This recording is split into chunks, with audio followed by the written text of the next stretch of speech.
Good morning, Sean. Happy Friday. Good morning. We talked about phishing, and I want us to go back to that topic. So, can you recap for us what phishing is and why it's dangerous?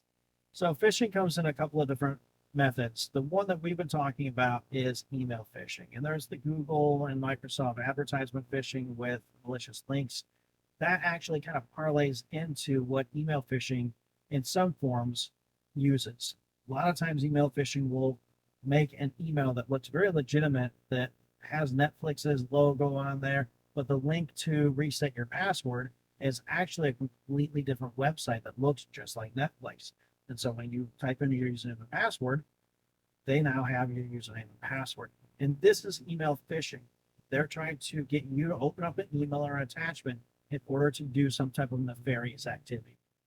Okay. And I asked you this last time, but again, what can we do to stop it?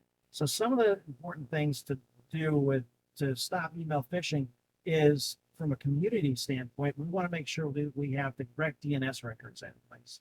A lot of companies will set up their what are called MX records or the mail server records. And these just point other servers to where your domain is so that you can receive emails. But what they don't do is they don't really do any type of security or verification process. There are other records that need to be put in place, like SPF, DKIM, and DMARC records. And a lot of IT companies don't put them in place.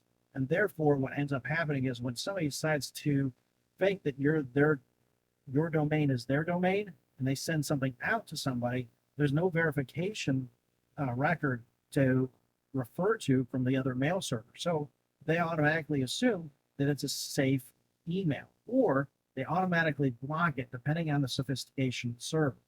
A lot of servers are still allowing domains and emails to come through that don't have those verifications in place.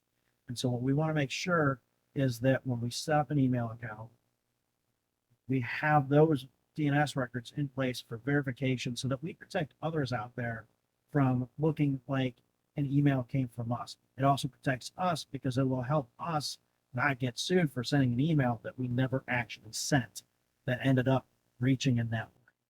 Great. Thanks for explaining that.